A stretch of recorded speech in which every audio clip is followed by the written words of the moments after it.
तो स्वागत है आपका पाठशाला में। आज हम कंप्लीट करेंगे एनर्जी का मतलब क्या होता है और बेसिकली हमारा फोकस रहेगा मैकेनिकल एनर्जी के ऊपर।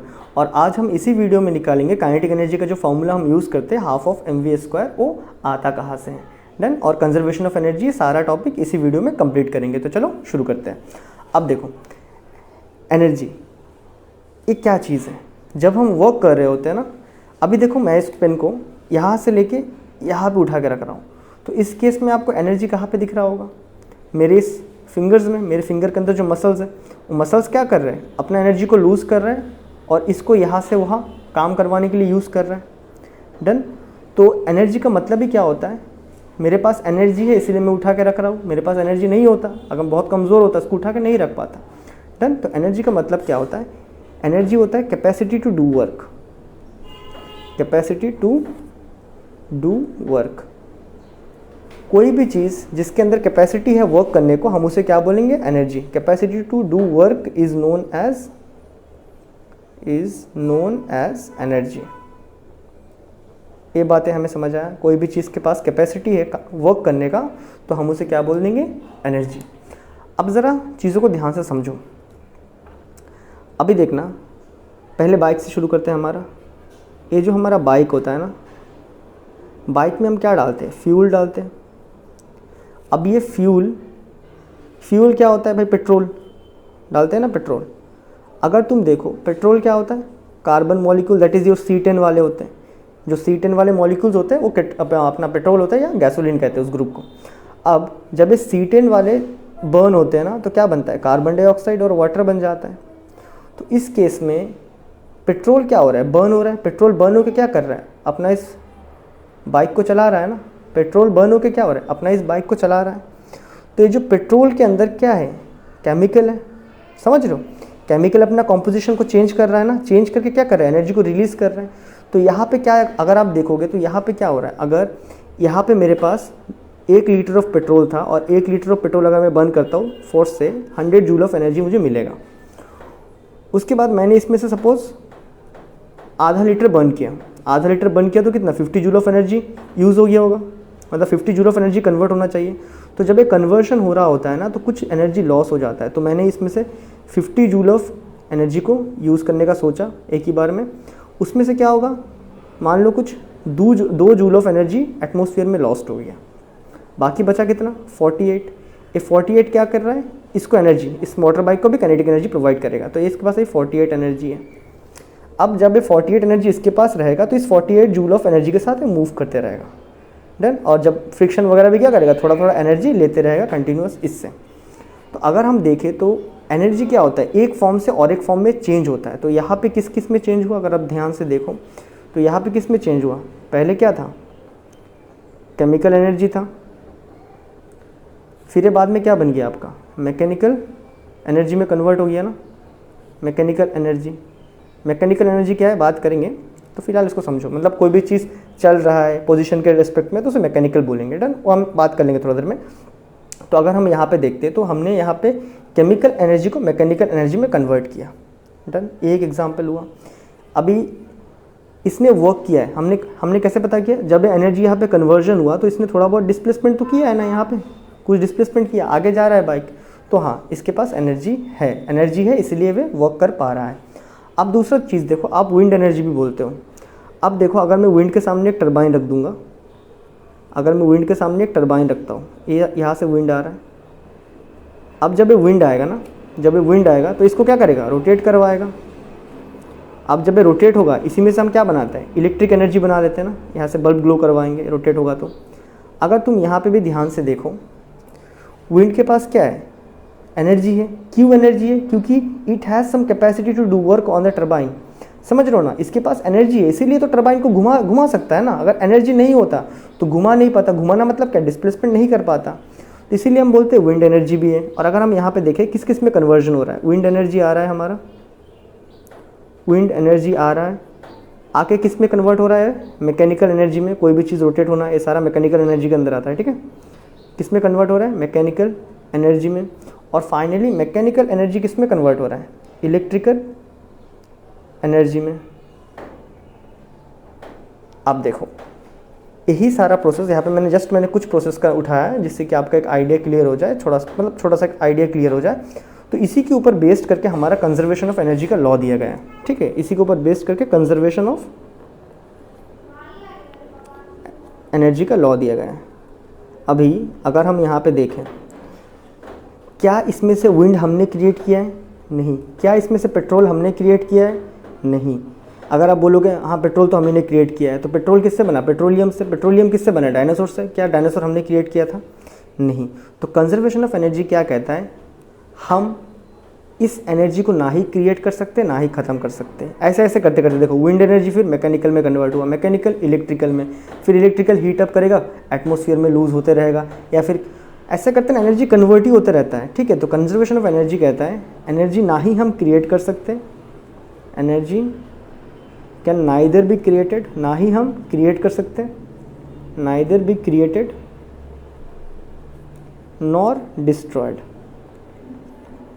हम इसको ना ही बना सकते और ना ही इसको हम डिस्ट्रॉय कर सकते हैं।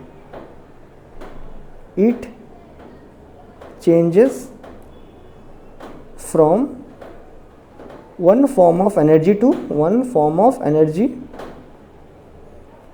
To another form of energy. Idea मिला?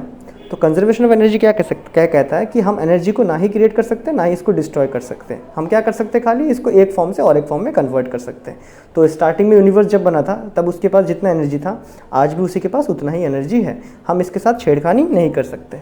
डन। अब आ जाते हैं हमारा मैकेनिकल एनर्जी के ऊपर, जिसके लिए आप लोग बेकरार से इंतज़ार कर रहे थे, उसे देखते हैं। तो मैकेनिकल एनर्जी में क्या ऐसा चीज़ है? हम इस चैप्टर में पूरा मैकेनिकल एनर्जी के पीछे पड़े रहेंगे। अब मैकेनिकल एनर्जी के अंदर आपका दो एनर्जी आएगा, दो एनर्जी आने वाले।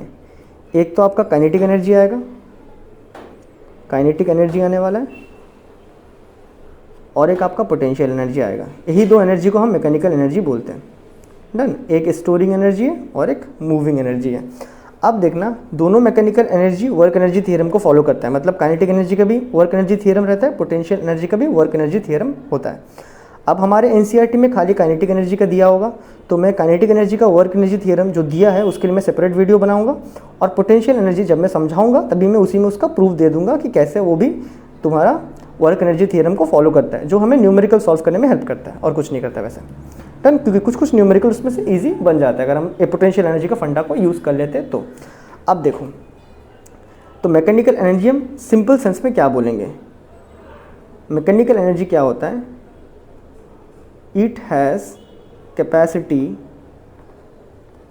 टू मूव, स्टोर,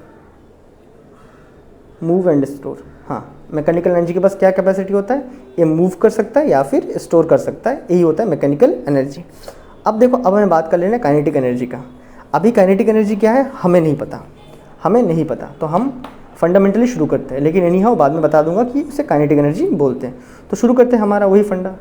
स्टार्टिंग में भाई थोड़ी ना काइनेटिक एनर्जी नाम पड़ गया होगा, थोड़ी ना किसी ने बनाया होगा, उन्होंने तो कुछ किया होगा ना। अब उन्होंने स्टार्टिंग में क्या किया था? वही अपना बॉक्स, इस बॉक्स के ऊपर उन्होंने क्या किया? देखो, इनिशियली जब ये बॉक्स यहाँ पे पड़ा था, इसका वेलोसिटी 0 था, मूव नहीं कर रहा था। फिर मैंने यहाँ से एक एक्सटर्नल फोर्स लगवाया, अप्लाइड फोर्स। कितना होगा? Mass into acceleration. इसका जितना मास, उसको मैंने जितना एक्सेलरेट किया, इसको मिला सम सॉर्ट ऑफ फोर्स। जैसे ही ये फोर्स मिला तो ये क्या किया? थोड़ा बहुत डिस्प्लेसमेंट, एस डिस्प्लेसमेंट कर लिया। डन। करने के बाद यहाँ पे आ गया। अभी जब वो डिस्प्लेसमेंट किया था, पहले 0 वेलोसिटी था, अभी क्या उसके पास वेलोसिटी 0 रहेगा? नहीं, इसके पास अभी मान लेते हैं some sort of v velocity है। अभी ये मूव कर रहा है कुछ वेलोसिटी के साथ, 10, 15, 20 कुछ भी हो सकता है।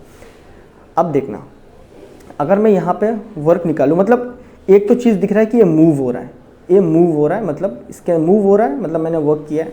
डन। मूव हो रहा है, वर्क किया है, और ये मूविंग पोजीशन में ही है। अभी वेलोसिटी है, मतलब ये मूव करते रहेगा। अब देखना, अगर मैं यहाँ पे वर्क डन निकालूँ, तो कितना आ जाएगा मेरा? Force into displacement into cos theta. अगर तुम देखो, ये मैंने लगाया फोर्स, डिस्प्लेसमेंट भी कहाँ हुआ? डिस्प्लेसमेंट भी इसी डायरेक्शन में। थीटा कितना हुआ यहाँ पे? दोनों के बीच में एंगल, दोनों सेम ही डायरेक्शन में, तो 0 डिग्री। अभी cos 0 1 होता है, वो तो बोलने की ज़रूरत नहीं है ना। सो यहाँ पे अगर वर्क डन निकालूँ तो एफ एस आएगा, यहाँ पे मैंने फोर्स कितना लगाया था, मास इंटू एक्सीलरेशन और साथ में डिस्प्लेसमेंट, ये हमें पता है। अभी अगर हम सेकेंड लॉ ऑफ मोशन को देखें जो काइनेमेटिक्स में था, और काइनेमेटिक्स में ठीक है, उसमें याद है आपको ना कि V square minus U square is equal to 2as था। यहाँ पे v क्या था, final velocity, u initial velocity. यहाँ से अगर हम जस्ट एक्सीलरेशन को निकाल लें तो एक्सीलरेशन कितना आ जाएगा मेरा यहाँ पे, V square minus U square by 2s। ये बातें क्लियर है। और s क्या था यहाँ पे, डिस्प्लेसमेंट था ना। अब अगर मैं इसको यहाँ पे पुटअप करूँ तो मास एक्सीलरेशन की जगह मैं क्या पुटअप करने वाला हूँ मैं, V square minus U square by 2s, और यहाँ पे डिस्प्लेसमेंट आपका s तो था पहले से, ए एस एस क्या कट जाएगा, ये वर्क डन निकाल रहे हैं ठीक है। तो यहाँ पे अगर मैं लिखूँ तो half of M V square minus क्या मैं half of M U square लिख सकता हूँ, ये क्या है आपका वर्क डन है। तो अगर मैं यहाँ से वर्क डन देखूँ, इनिशियल वेलोसिटी 0 था, इनिशियल वेलोसिटी 0 डालेंगे पूरा टर्म 0 हो जाएगा। तो कितना आ रहा है, half of M V square आ रहा है। तो यहाँ से हमने बोला कि इफ़ अगर कोई ऑब्जेक्ट मूव कर रहा है तो उसके अंदर कितना एनर्जी होगा, इतना एनर्जी होगा। If a object is moving, if a object is moving with velocity v, it has energy half of M V square, और हम उसको अपने आसानी के लिए बोल दिए kinetic energy, and that energy is known as kinetic energy. आया बात समझ में। अगर कोई एक ऑब्जेक्ट मूव करता है v वेलोसिटी के साथ, कैसे, पहले तो यहाँ पे ऐसे ही पड़ा हुआ था ना, फिर मैंने फोर्स लगाया, मूव करना शुरू कर दिया। अभी इसके अंदर एनर्जी है। जैसे देखो, अगर मैं इसको यहाँ पे रख देता हूँ इस पेन को, ठीक है, कुछ नहीं कर रहा है, इसको मैं अगर धक्का देता हूँ यहाँ से, दिख रहा है ना, इसको डिस्प्लेस करवाया ना, इस पेन को डिस्प्लेस करवाया, मतलब क्या है, इसके पास एनर्जी था और जो एनर्जी उसने इसको ट्रांसफ़र कर दिया। अब उसी तरह जब मैं मूव कर रहा होता है तो एनर्जी होता है। स्टार्टिंग में क्या ऐसे ही पड़ा हुआ था, कोई एनर्जी नहीं था इसके पास, हमने फोर्स दिया इसलिए एनर्जी आया इसके पास, डन।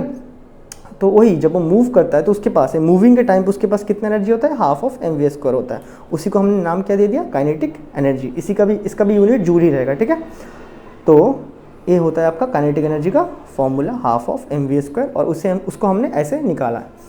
अब देखना, इसको वर्क एनर्जी थ्योरम के साथ कंफ्यूज नहीं कर लेना, उसका भी डेरिवेशन सेम आएगा जो मैं इसके नेक्स्ट वीडियो में बात करने वाला हूँ। और यहाँ जो पोटेंशियल एनर्जी बच रहा है उसको मैं जब पोटेंशियल एनर्जी पकड़ूंगा तब मैं यहाँ पे फिर से मैकेनिकल एनर्जी लिख लूँगा, लिख के इसको वहीं पे कंटिन्यू कर लूँगा, डन है।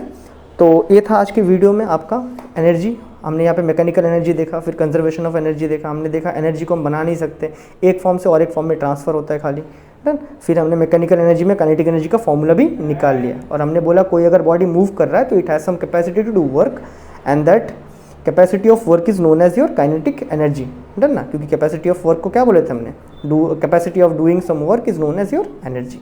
तो आई होप आपको ये वीडियो बहुत बढ़िया से समझ आया, और मैं मिलता हूँ आपसे अगले वीडियो में, तब तक के लिए गुड बाय।